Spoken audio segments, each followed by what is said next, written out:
Hello students, कैसे हो आप सब। आई होप आप सब अच्छे होंगे। तो चलिए स्टार्ट करते हैं आज का प्रैक्टिस सेट नंबर 14। देखिए अभी तक आपके टोटल 13 प्रैक्टिस सेट करा दिए गए हैं। जिस भी स्टूडेंट्स ने नहीं देखे हैं तो जल्दी से प्लेलिस्ट बनी हुई है, वहाँ पे जाओ और देख सकते हो। ठीक है, तो आज का टॉपिक रहने वाला है आपका नेटवर्क एंड डाटा सिक्योरिटी। तो इससे संबंधित जितने भी आपके टॉप मोस्ट क्वेश्चंस बन सकते हैं वो इस वीडियो के माध्यम से कराए जाएंगे।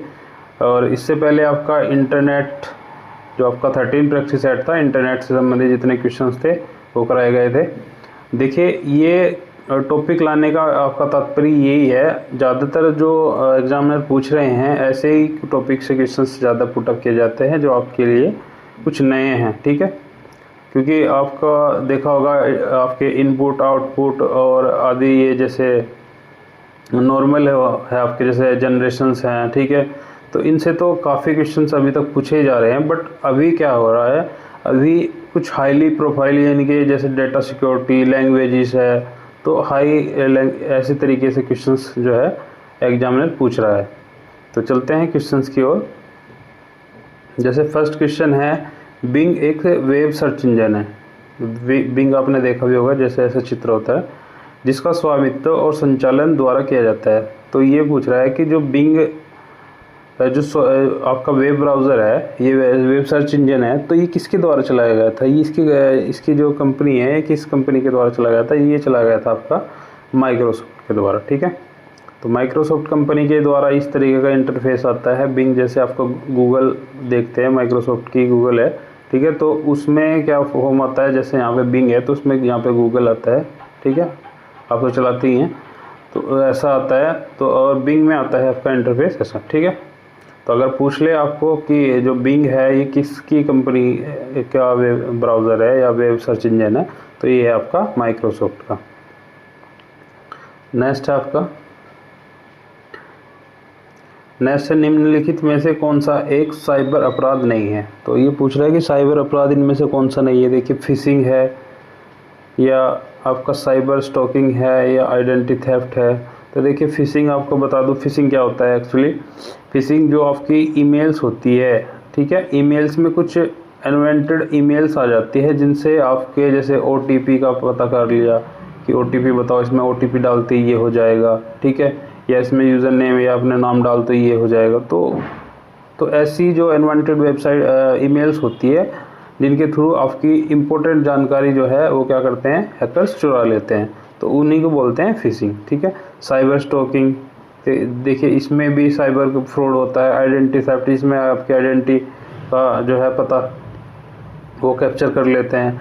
और लास्ट है इसमें ऑनलाइन चैटिंग। देखिए ये एक जो है आपका साइबर अपराध का हिस्सा नहीं है, तो इसमें राइट आंसर होगा ऑप्शन डी, यानी कि ऑनलाइन चैटिंग। जैसे आप अपने व्हाट्सएप वगैरह, ठीक है, व्हाट्सएप वगैरह, इंस्टा वगैरह, फेसबुक वगैरह, जहाँ पे भी आप जितने सोशल साइटें हैं जिस पर आप चैटिंग करते हैं, तो उसको ही क्या बोलते हैं, ऑनलाइन चैटिंग। नेक्स्ट देख लेते हैं। नेक्स्ट है आपका, निम्नलिखित में से कौन सा ब्राउज़र नहीं है। निम्नलिखित में से कौन सा ब्राउज़र नहीं है। तो ओपरा तो आपने देखा है, ओपरा भी ब्राउज़र है। ठीक है, गूगल एप्स और विवोल्डी और मोजिला फायरफॉक्स। देखिए आपके लिए ये विवोल्डी जो है एक नया वर्ड लग रहा होगा, क्योंकि ओपरा में नहीं, और गूगल क्रोम, मोजिला ये तो सबने चलाई ही है। ठीक है, और यहाँ पे एक चित्र भी मैं इसीलिए लेके आया हूँ कि विवोल्डी आखिरकार होता क्या है।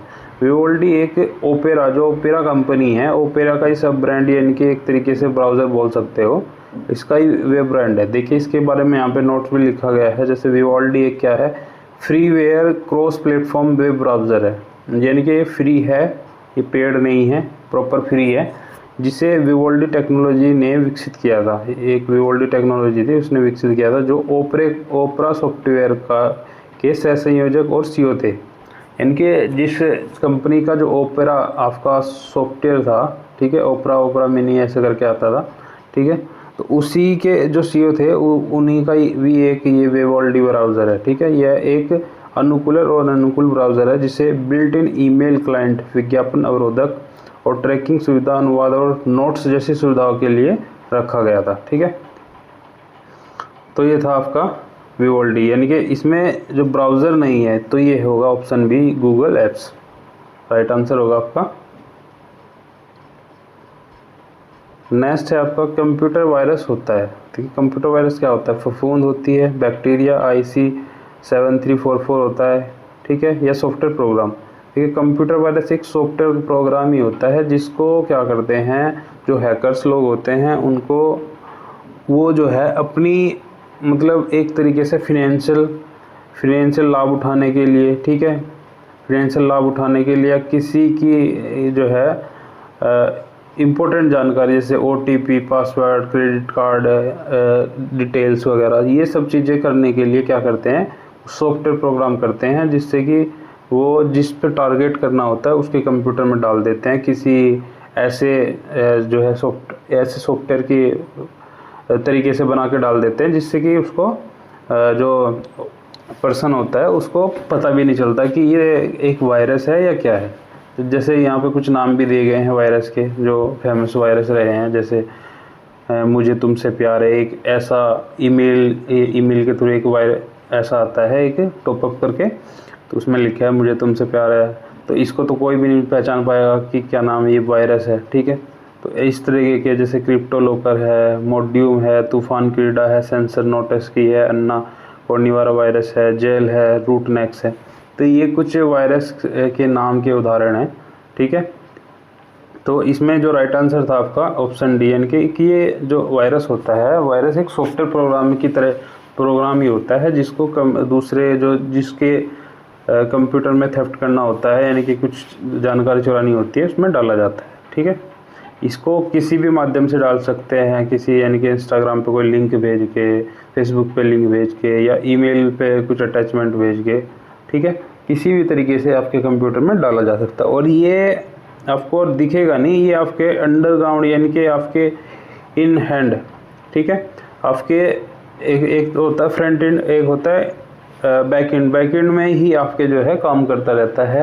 आपका जो कंप्यूटर होता है उसमें अपनी कॉपी जो है खुद बनाता रहता है और आपकी जो इम्पोर्टेंट जानकारी है उसको जो हैकर होता है उसके पास पहुंचा देता है। ठीक है, नेक्स्ट है आपका स्पैम किस विषय से संबंधित है। देखिए स्पैम आपने देखा होगा कि आपके पास कुछ स्पैम कॉल भी आती है। ठीक है, कॉल भी आती है स्पैम करके लिखा आता है कि स्पैम कॉल, ठीक है, रेड सा कलर के आ जाता है। और आपके पास ईमेल्स भी आती है स्पैम से मतलब है यहाँ पे अनवांटेड ईमेल्स, यानी कि जो आपके लिए यूज़फुल नहीं है, जिनमें कोई एडवर्टाइजमेंट, ठीक है, कोई एडवर्टाइजमेंट वगैरह, ठीक है, किसी चीज़ का एडवर्टाइजमेंट हो रहा है या कोई वायरस से रिलेटेड है, ठीक है, या कुछ भी जैसे कोई गेमिंग के वगैरह कोई एडवर्टाइज करता है, कोई क्रिप्टो वगैरह के एडवर्टाइज करते हैं, तो इस तरह की जो एडवांटेड ईमेल्स होती हैं उनको ही बोलते हैं स्पैम। ठीक है, स्पैम ईमेल्स। तो ये रिलेटेड है आपका कंप्यूटर से, ठीक है, ना कि कला से, संगीत और खेल से। ठीक है, तो राइट आंसर होगा ऑप्शन ए।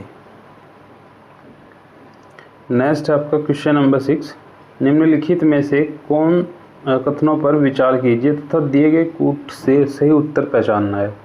तो ऑप्शन दिए गए जैसे प्रॉक्सी सर्वर TCP या IP एड्रेस उपलब्ध कराता है। जो आपका प्रॉक्सी सर्वर एक्चुअली होता क्या है, एक तरीके से जो आपका सर्वर होता है, जैसे ये सर्वर है, ठीक है, और ये है आपका कंप्यूटर, ठीक है, तो जैसे यहाँ पे आप कुछ भी चीज़ें वो करोगे, लोड करोगे या कुछ भी चीज़ें अपने सर्वर से उठाओगे, तो यहाँ पे एक ये इसको सॉफ्टवेयर भी बोल सकते हो या हार्डवेयर भी। ठीक है, हार्डवेयर या सॉफ्टवेयर कुछ दोनों तरीके से ये काम करता है। ठीक है, तो ये जैसे ही आप यहाँ से कुछ भी डाउनलोड करेंगे तो एक प्रॉक्सी सर्वर का काम क्या होता है, इसमें जितनी भी यानी कि यहाँ से वायरस ना चले जाए आपके सिस्टम में, कुछ भी अनवांटेड चीज़ें ना चली जाए, तो प्रॉक्सी सर्वर उसी का काम करता है। ये IP और TCP एड्रेस उपलब्ध कराता है, यानी कि ये दोनों जो आपकी TCP है ट्रांसमिशन कंट्रोल प्रोटोकॉल और आपकी IP यानी कि इंटरनेट प्रोटोकॉल, ये आपकी दोनों ही आपकी इंटरनेट की प्रोटोकॉल्स हैं। ठीक है, तो ये इसी पे वर्क करता है। और सेकंड है आपका प्रॉक्सी सर्वर क्लाइंट से प्राप्त अनुरोध को उन सर्वरों को अग्रसित करता है, यानी कि यहाँ से आपको जो प्राप्त हो रहा है अपने सिस्टम पे, ठीक है, तो उसको जो है यहाँ से जो अपने सिस्टम पे प्राप्त हो रहा है, जो प्रॉक्सी सर्वर बीच में है, तो उसको ये क्लेरिफाई करके आपके सिस्टम तक पहुंचाने का अनुरोध करता है, यानी कि आकर्षित करता है इसको। ठीक है, तो इसमें ये दोनों ही ऑप्शन जो है आपके राइट हैं, ऑप्शन सी राइट होगा। नेक्स्ट देख लेते हैं। नेक्स्ट है आपका क्वेश्चन नंबर 7, फायरवॉल का मुख्य काम होता है। देखिए यहाँ पे जैसा कि मैंने चित्र के माध्यम से आपको दिखा दिया गया है, फायरवॉल क्या होती है। जैसे आप इंटरनेट से कुछ भी चीज़ें, कुछ भी डाटा डाउनलोड कर रहे हो या सफरिंग कर रहे हो या कुछ भी नेचुरल चीज़ें कर रहे हो अपने सिस्टम में, तो फायरवॉल का काम क्या होता है कि एक ही सॉफ्टवेयर की तरह ही काम करता है। ठीक है, सॉफ्टवेयर भी होता है और हार्डवेयर भी होता है फायरवॉल। तो यहाँ से जैसे आप कुछ भी चीज़ें डाउनलोड करोगे, तो अगर आपके पास फायरवॉल या कुछ सिस्टम या सॉफ्टवेयर नहीं होगा, प्रॉक्सी नहीं होगी, तो कभी कभी क्या होता है इंटरनेट से आपके कंप्यूटर में वायरस आ जाता है, जिससे कि आपका जो कंप्यूटर है, सिस्टम है, कुछ अच्छे से काम नहीं करने लगता है, हैंग होने की प्रॉब्लम आ जाती है। ठीक है, और मेमोरी जल्दी से भर जाती है। तो फायरवॉल उसी का काम करता है, यहाँ से जो डाटा आता है उसको क्लीन अप करके, वायरस फ्री करके अच्छे से तब भेजने का काम करता है। ठीक है, तो ये इसमें जैसे ऑप्शन है मॉनिटरिंग, डिलीटिंग, कॉपिंग या मॉनिटरिंग। तो ये क्या करता है, मॉनिटरिंग करता है, एक तरीके से जो डाटा आ रहा है उसका मॉनिटरिंग करके अच्छे से क्लैरिफाई करके तब आपके सिस्टम तक पहुंचाने का काम करता है आपका फायरवॉल। नेक्स्ट है आपका प्रॉक्सी सर्वर का प्रयोग किया जाता है। देखिए प्रॉक्सी सर्वर जैसे मैंने बताया था आपको पीछे, प्रॉक्सी सर्वर जैसे ही आप इंटरनेट से कोई चीज़ जो है, यानी कि कोई भी आपका डेटा जो है अपने कंप्यूटर में लोड करना चाह रहे हैं, तो एक बीच में सॉफ्टवेयर प्रॉक्सी सर्वर जो है सॉफ्टवेयर या हार्डवेयर की तरह काम करता है, जिससे ये जो आपका डाटा है वो क्लीन होके, अच्छे से क्लीन होके तब आपके पास आएगा। क्लीन का मतलब ये नहीं कि ये धुल के आएगा, यहाँ पे जितने भी इसमें वायरस है या कुछ भी है, ठीक है, तो उनको ये प्रॉक्सी सर्वर यहीं के यहीं पकड़ लेगा और आपको जो डेटा चाहिए, ठीक है, जो सिंपल फॉर्म में अच्छा से डेटा चाहिए, वही आपके कंप्यूटर तक पहुंच पाएगा। तो यही काम होता है आपका प्रॉक्सी सर्वर का। तो ये क्या करता है, अनधिकृत उपयोगकर्ताओं के खिलाफ सुरक्षा प्रदान करने में के लिए है, या TCP IP के लिए है, या पेज के क्लाइंट रिक्वेस्ट प्रोसेस करने के लिए, डेटाबेस एक्सेस करने के लिए। तो इसका राइट आंसर होगा ऑप्शन ए, यानी कि जो अनधिकृत उपयोगकर्ता होते हैं उनके खिलाफ सुरक्षा प्रदान करता है। ठीक है, नेक्स्ट आपका क्वेश्चन नंबर 9, ज्ञात सॉफ्टवेयर बग को रिपेयर करने के लिए इंटरनेट पर सामान्यतः बिना प्रभार के मिलने वाला जो सॉफ्टवेयर होता है उसको क्या बोलते हैं।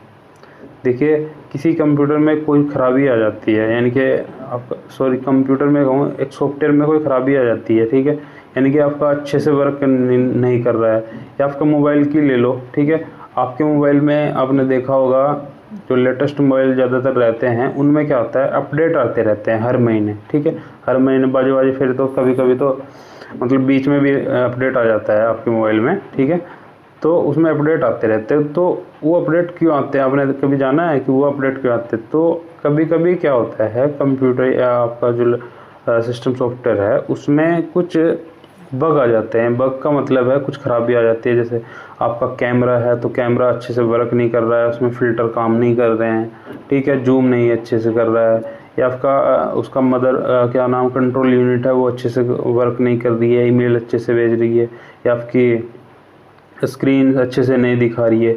तो उनको जो सही करने के लिए आपके अपडेट सकते हैं। तो अपडेट में क्या होता है, वो ये सिस्टम का पूरा यूनिट तो नहीं चेंज करेंगे। तो जैसे पर्टिकुलर अगर आपका कैमरा ख़राब हुआ है तो कैमरे के लिए ही आपका सॉफ्टवेयर दोबारा चेंज किया जाएगा। अगर आपका ईमेल का सॉफ्टवेयर ख़राब हुआ है तो ईमेल का ही चेंज किया जाएगा, या आपका स्क्रीन यानी कि जो स्क्रीन दिख रही है, स्क्रीन का सॉफ्टवेयर ख़राब हुआ है तो स्क्रीन का ही किया जाएगा। तो जो छोटे छोटे सॉफ्टवेयर बनाए जाते हैं जिन्हें अपडेट में डाला जाता है, तो उनको क्या बोलते हैं, उनको बोलते हैं पैच। ठीक है, तो वो पैच उनको बोलते हैं पैच, जिससे कि आपके जो पूरा सिस्टम है उसको सही किया जा सके। यानी कि पूरा एक तरीके से पूरा सॉफ्टवेयर तो नहीं चेंज कर सकते, बट उसमें जिस चीज़ में भी बग आया है, जिस चीज़ में खराबी आई है, उसके लिए पैच बनाए जाते हैं, छोटे छोटे सॉफ्टवेयर। यानी कि पैच से मतलब है यहाँ पे छोटे छोटे सॉफ्टवेयर बनाए जाते हैं, जिससे कि उनकी जो बग है या इनकी जो खराबी है उसको दूर किया जा सके। ठीक है, और बग को दूर करना ही क्या कहलाता है, आपका डीबगिंग। तो इसका राइट आंसर होगा आपका ऑप्शन बी, पैच। नेक्स्ट है आपका क्वेश्चन नंबर 10, साइबर लॉ की शब्दावली में DOS का अर्थ है। देखिए DOS होता है डिनाइल ऑफ सर्विस, ठीक है। तो डिनाइल ऑफ सर्विस क्या होता है? सर्विस, ठीक है। डिनाइल ऑफ सर्विस क्या होता है? जब हैकर क्या कर लेता है, जब हैकर आपके कंप्यूटर के सॉफ्टवेयर या नेटवर्क में बढ़ जाता है, ठीक है, नेटवर्क या सॉफ्टवेयर में बढ़ जाता है, तो उसमें क्या करता है, वो एक तरीके से बांध लगा लेता है। बांध यानी कि एक तरीके से आपका जो सिस्टम है वो सॉफ्टवेयर यानी कि सॉफ्टवेयर सिस्टम या नेटवर्क है वो काम नहीं करेगा, उस पर एक तरीके से उसको फ्रीज कर देगा, या तो एक तरीके से ये कह ले कि उसको जो है वो वर्किंग नहीं करेगा, उसको नॉन वर्क कर देगा, ठीक है। एक तरीके से उसको बंद कर देगा, यानी कि कुछ या तो उसमें पासवर्ड मांगेगा, ठीक है, या फिर उसको वो चलेगा ही नहीं, ठीक है। तो जो अधिकृत व्यक्ति होता है, ठीक है, तो अधिकृत व्यक्ति होते हैं यानी कि आपका कोई सिस्टम है, तो अगर आपके पास तो पासवर्ड है इसका, तो आप तो इसके एडमिन हो, एक तरीके से आप तो इसके एडमिन हो। तो अगर इस पर साइबर अटैक हो गया, यानी कि हैकर ने इस पर कुछ चुरा लिया, इस पर ऐसी चीज़ें लगा दी कि जिससे कि आप इस पर पहुँच नहीं पा रहे हो आपके पासवर्ड वगैरह से, तो उस कंडीशंस में जो आप एक पर्सन हो, आप नहीं पहुंच पा रहे हो, तो आपके लिए इस डेटा को एक्सेस करना, तो उसी को बोलते हैं डिनाइल ऑफ सर्विस, यानी कि इसकी सर्विस को आप एक्सेस नहीं कर पा रहे हो, तो उसी को क्या बोलते हैं, आपकी डिनाइल ऑफ सर्विस। देखिए जैसा कि मैं आपको एक चीज़ें बता दे रहा हूँ, जो नेटवर्क होता है, नेटवर्क उसमें सॉफ्टवेयर में क्या करता है हैकर, उसमें घुस के एक सेध लगा देता है, एक तरीके से हैक कर लेता है, तो उसी चीज़ को आपको डिनाइल ऑफ सर्विस यहाँ पे कह सकते हैं। तो राइट आंसर होगा ऑप्शन ए इसका। नेक्स्ट यहाँ पे कुछ हैकर्स के टाइप दिए गए हैं। देखिए हैकर्स जो है एक्चुअली होते कितने प्रकार के होते हैं, ठीक है। तो हैकर्स की अगर फॉर्म में देखें तो हैकर्स मेनली 3 प्रकार के होते हैं। एक आपके वाइट हैट हैकर्स होते हैं, ठीक है, एक ब्लू हैट हैकर्स होते हैं 2 नंबर, 3 नंबर आपके होते हैं ब्लैक हैट हैकर्स, ठीक है। अगर पूछ ले तो हैकर्स कितने प्रकार के होते हैं, तो हैकर्स के टाइप हैं 3, white hat hackers, blue hat hackers और आपके ब्लैक हैट हैकर्स, ठीक है। एक शॉर्ट फॉर्म में मैं आपको बता दे रहा हूँ कि white hacker, blue hat hacker और आपके ब्लैक हैट हैकर होते क्या है एक्चुअली। देखिए जब भी आपके सिस्टम सॉफ्टवेयर में कुछ प्रॉब्लम आ जाती है, जैसे कोई कंपनी है, कंपनी के सिस्टम में या सॉफ्टवेयर में कोई प्रॉब्लम आ गई, तो क्या करेंगे वो, तो उसको सही करने के लिए हैकर ही बुलाए जाते हैं। तो उन जो एक तरीके से हैकर अच्छे भी होते हैं और हैकर बुरे भी होते हैं, ठीक है। तो दोनों तरीके से, यानी कि जो सही काम के लिए यूज़ किया जाता है एक पर्सन को, एक डाटा कोडर को, एक हैकर को, तो उसको ही बोलते हैं आपके वाइट हैट हैकर। और ब्लू हैट हैकर्स यानी कि उसका पता लगाते हैं एक तरीके से, यानी कि आपके सिस्टम में वायरस आ रहा है तो उस चीज़ का पता लगाने वाला जो होता है वाइट हैट हैकर होता है।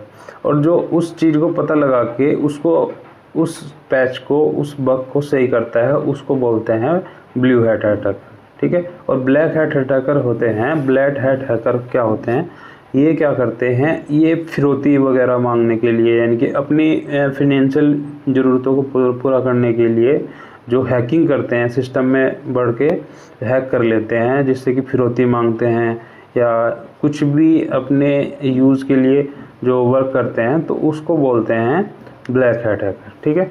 ये एक शॉर्टली डिस्क्रिप्शन मैंने दिया है आपको। जैसे यहाँ पे फर्स्ट जैसे वाइट हैट हैकर है, वाइट हैट हैकर को एथिकल हैकर या नैतिक हैकर, जैसे मैंने अभी बताया आपको, नैतिक हैकर यानी कि ये अच्छे हैकर होते हैं। इनका जो मकसद होता है ये नहीं होता है कि किसी को नुकसान पहुंचाना या किसी के फिरौती वगैरह मांगना, ठीक है। इनका उद्देश्य होता है हैकर सिस्टम और नेटवर्क की कमजोरियों को ढूंढने का काम होता है और उन्हें ठीक करने के काम करते हैं, ठीक है। इनका उद्देश्य साइबर सुरक्षा को बेहतर बनाना है, यानी कि ना कि उसको बिगाड़ना कार्य है। ये परमिशन लेकर सिस्टम में घुसते हैं, क्योंकि ये ऐसे नहीं है कि एकदम से हैक करके घुस गए, ये परमिशन के द्वारा घुसते हैं। कर्मचारियों का पता लगाते हैं, कमजोरियों का पता लगाते हैं और फिर सिस्टम के मालिकों को उनके बारे में बताते हैं ताकि उन्हें ठीक किया जा सके। ये पेनिट्रेशन टेस्टिंग और वल्नरेबिलिटी असेसमेंट जैसे काम करते हैं। जैसे एक उदाहरण है, एक कंपनी अपनी सुरक्षा जांचने के लिए एक वाइट हैकर को ही नियुक्त करती है। ठीक है, ये था आपका वाइट हैट हैकर। अब यहाँ पे देख लेते हैं आपका ब्लू हैट हैकर और आपका ब्लैक हैट हैकर। जैसे ब्लू हैट हैकर मैंने आपको बताया था, इनका उद्देश्य होता है किसी सिस्टम को उसकी प्रोडक्शन के पहले टेस्ट करना।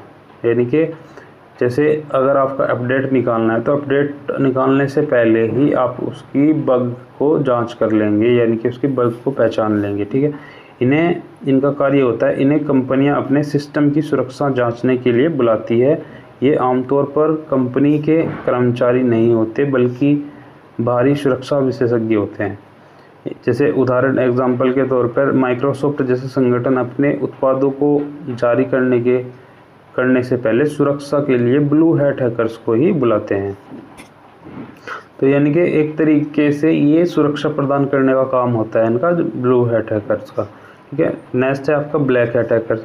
ब्लैक हैट हैकर्स क्या करते हैं, ये अवैध गतिविधियों के लिए सिस्टम में घुसते हैं। ठीक है, जैसे अवैध हरकतें क्या होते हैं, जैसे फिरौती मांगना, ठीक है, या उसकी कुछ इम्पोर्टेड जानकारी चुरा लेना। ठीक है, तो इनका उद्देश्य व्यक्तिगत लाभ या डेटा चोरी करना या सिस्टम को नुकसान पहुंचाने के लाभ से ये हैकिंग करते हैं। जैसे कुछ कार्य है, जो ये मालवेयर बनाना, मालवेयर भी एक वायरस ही होता है। ठीक है, मालवेयर भी वायरस ही होता है। मालवेयर बनाना, डेटा चोरी करना, रैंसम अटैक। रैंसम अटैक से मतलब है आपके स्क्रीन पर जो है एक मैसेज छोड़ देंगे कि आपको जो है ये पासवर्ड डालो, ये एक अकाउंट नंबर या कुछ भी डाल देंगे, इस पे इतने पैसे भेज दो, तभी आपका सिस्टम चल जाएगा। वो होता है रैंसम अटैक। ठीक है, करना और अन्य साइबर अपराध करना जैसे काम करते हैं। जैसे उदाहरण है, एक हैकर किसी कंपनी के डेटाबेस में शहद लगाकर यानी कि उसको फ्रीज करके बंद करके संवेदनशील जानकारी चुरा लेता है। ठीक है, शहद लगाने का मतलब यही है कि यहाँ पे जो आपका एडमिन है, जो आपका अधिकृत व्यक्ति है, वो उसमें घुस ना पाए, यानी कि उसका एक्सेस ना ले पाए। उसमें ऐसा चीज़ कर देंगे, ऐसा हैक कर देंगे कि इसमें जो एक्सेस नहीं हो पाता। तो ये थे आपके हैकर्स के बारे में। ठीक है, नेक्स्ट चलते हैं। नेक्स्ट है आपका 11 नंबर क्वेश्चन। एक प्रोग्राम जिसमें अन्य प्रोग्रामों को संक्रमित करने की योग्यता होती है। कोई प्रोग्राम है, ठीक है, तो वो क्या करता है, कुछ संक्रमित अन्य प्रोग्रामों को भी इफेक्ट कर देता है तथा जो अपनी ही प्रतियां स्वयं बनाकर दूसरे प्रोग्रामों में फैल सकता है। तो अपनी प्रति स्वयं बनाने की जो कैपेसिटी होती है वो किस में होती है, वो होती है आपके वायरस में। तो इसका राइट आंसर होगा ऑप्शन बी, वायरस। ठीक है, नेक्स्ट है आपका क्वेश्चन नंबर 12। पासवर्ड के प्रयोग से उपयोगकर्ता क्या करता है। ठीक है, जल्दी सिस्टम में जा सकते हैं, समय का दक्ष प्रयोग कर सकते हैं या गोपनीयता बरकरार रख सकते हैं। तो पासवर्ड किस लिए लगाते हो, जिससे कि आपकी प्राइवेसी रहे। ठीक है, तो यहाँ पे ऑप्शन सी राइट होगा, गोपनीयता, यानी कि आपकी जो प्राइवेसी है उसको बरकरार रखने के लिए ही आप पासवर्ड का यूज़ करते हैं। नेक्स्ट है आपका कंप्यूटर हैकर क्या है। एक व्यक्ति जो कंप्यूटर की सुरक्षा बनाए रखता है। हैकर यानी कि लाभदायक अच्छे भी होते हैं और बुरे भी होते हैं, पर ऑप्शन देख लेते हैं। एक व्यक्ति जो व्यक्तिगत लाभ के दूषित इरादों से कंप्यूटर सुरक्षा का पालन नहीं करता, या एक व्यक्ति जो कंप्यूटर के सुरक्षा परिचालन हेतु उत्तरदायी होता है, या कंप्यूटर सुधारने वाला व्यक्ति। तो ज़्यादातर हैकर को हम इसी फॉर्म में जानते हैं कि व्यक्तिगत लाभ के इरादे से ही हैकिंग की जाती है। ठीक है, तो नेक्स्ट है आपका क्वेश्चन नंबर 14। हाल ही में एक वैश्विक डेटा चोरी अपराध में किस कंपनी का नाम आया था। देखिए, पिछले साल 2024 में आपने न्यूज़ में अगर सुना भी होगा तो फेसबुक का क्या है, डेटा चोरी हो गया था। ठीक है, बहुत से लोगों का डेटा चोरी हो गया था। फेसबुक एक तरीके से बैन होने की कगार पे था इंडिया से, तो वो कंपनी कौन सी थी, ठीक है, तो वो कंपनी थी आपकी कैम्ब्रिज एनालिटिका, ठीक है, ये कंपनी थी कैम्ब्रिज एनालिटिका, जिसके ऊपर जो है आपके फेसबुक डेटा की चोरी करने का इल्ज़ाम आया था, ठीक है। नेक्स्ट है आपका क्वेश्चन नंबर 15, जो अनधिकृत पहुंच प्राप्त करता है, महत्वपूर्ण डाटा को नष्ट करता है, वैध उपयोगकर्ताओं की सेवा को स्वीकार करता है या उनके लक्ष्यों के लिए समस्याएं पैदा करता है, तो उसको क्या बोलते हैं। तो इनके जो समस्याएं पैदा करेगा, लक्ष्यों में उनको नहीं पहुंचने देगा, तो उसको तो बोलेंगे क्रैकर। देखिए क्रैकर या हैकर दोनों एक ही होता है, ठीक है, उसको हैकर भी बोल सकते हैं, उसको क्रैकर भी बोलते हैं। इनका दोनों का काम यही होता है कि नेटवर्क या कंप्यूटर में घुसेंगे और आपका जो सिस्टम है या सॉफ्टवेयर सिस्टम है उसमें सेध लगा देंगे, यानी कि एक तरीके से उसे बाधित कर देंगे जिससे कि आप उसको यूज़ न कर पाए, ठीक है, उसको बाधित कर देंगे, उसका इस्तेमाल ना कर पाए जिससे। तो ये जो क्रैकर होते हैं इन्हीं को आप ब्लैक हैट हैकर्स भी बोल सकते हैं, ब्लैक हैट हैकर्स, ठीक है, जो क्रैकर होते हैं इन्हीं को आप क्या बोल सकते हैं, ब्लैक हैट हैकर्स, ठीक है, ब्लैक हैट हैकर्स या आपके क्रैकर, ये दोनों ही एक ही होते हैं आपके ब्लैक हैट हैकर्स। ये एक तरीके से बाधित कर देते हैं आपके डेटा या नेटवर्क सॉफ्टवेयर को, जिससे कि आप उसमें जो है उसका यूज़ नहीं कर पाए और उसको एक्सेस नहीं कर पाए, ठीक है। तो राइट आंसर ऑप्शन सी होगा। तो ये थे आपके टोटल 15 क्वेश्चंस, काफ़ी अच्छे क्वेश्चंस थे। आई होप आपको अच्छे से पसंद आए होंगे। देखिए अभी तक आपने अगर चैनल जल्दी से सब्सक्राइब नहीं किया है तो सब्सक्राइब कर ले, ठीक है। हमारा लक्ष्य है जल्दी से जल्दी 1K करने का, जल्दी से जल्दी करा दो और वीडियो को लाइक करो। और मिलते हैं नेक्स्ट आपके प्रैक्टिस सेट में, तब तक के लिए थैंक यू, धन्यवाद, बाय बाय।